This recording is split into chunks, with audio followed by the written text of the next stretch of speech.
Okay, so you sent over this really interesting piece. It was from the Hindustan Times, looking at how some Harvard experts suggest talking about resume gaps. Yeah, it's a common worry, isn't it? How to handle those periods off. Totally. So our mission today really is to pull out some actionable strategies for you, the listener, to frame any kind of career break confidently. Right. And the article covers a lot of ground: family time, study, travel, all sorts of reasons. Exactly. So let's get right into it. Where should we start?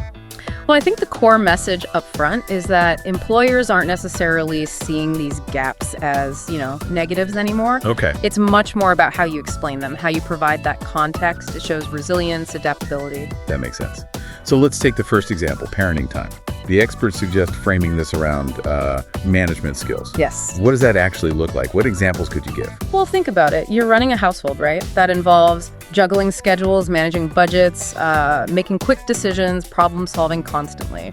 Okay, yeah, I see that. So instead of just saying, I took time off for family, you could say something like, I spent this period managing complex household logistics and schedules, which really honed my organizational and time management abilities. Right, that definitely sounds more professional, more concrete. Exactly. It translates those everyday tasks into workplace skills. Okay.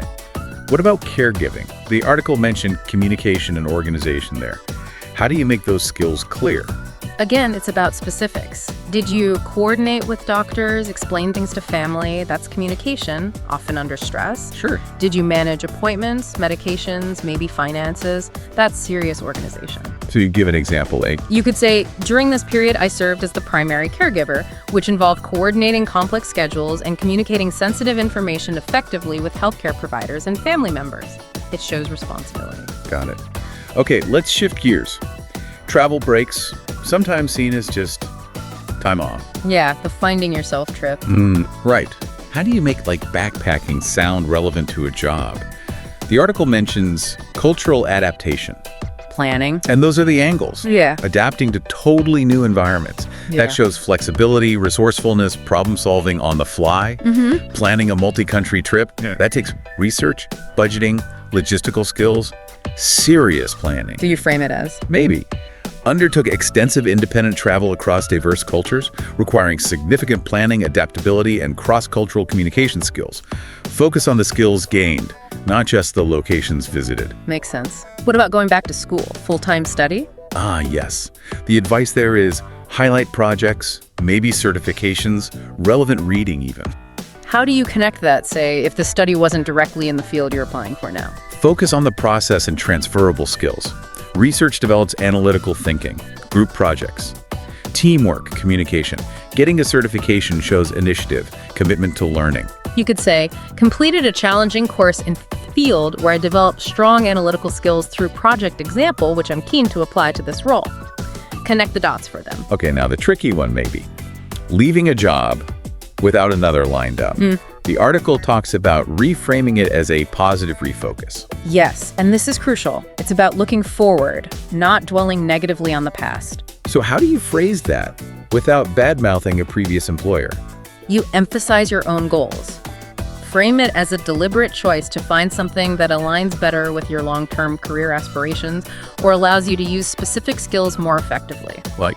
Something like, after reflecting on my career path, I made a strategic decision to seek opportunities that allow me to focus more deeply on specific areas skill where I believe I can make the most significant contribution. It's proactive, not reactive. That sounds good. Positive and forward-looking. Exactly. So across all these situations, the article really stresses being professional and confident. Any quick tips on actually projecting that confidence when you're talking about a gap? Preparation is key. Know your story. Practice articulating the skills you gained. Own it. Don't sound apologetic. Right. Frame it positively. See it as a valid part of your journey, something that added value, even if it wasn't a traditional job. Your mindset comes across. So it's about weaving it all together, isn't it? Turning the gap into part of your growth narrative. Precisely. It's not a detour, it's just a different part of the path where you learn different things. Connect those learnings to where you are now and where you want to go. Show that continuous development, even if it wasn't, a straight line up the corporate ladder. Exactly. It shows self-awareness and purpose. Okay, so the main takeaway seems to be A resume gap isn't automatically a disadvantage. It really depends on how you frame it. Absolutely. It can even be an advantage if you highlight the unique skills and perspectives you've gained. Great stuff. Sure. So a final thought for everyone listening. Thinking about all this, what's maybe one key skill or experience from your own career break, whatever it was, that you now see in a new, more advantageous light? Something to ponder. Good question to leave them with. Thanks for this deep dive today. My pleasure. If you found this video valuable, please hit the like button and subscribe to the channel, and set the bell icon to all for notifications. Feel free to leave a respectful comment. Vulgar or inappropriate comments will be blocked. See you in the next video.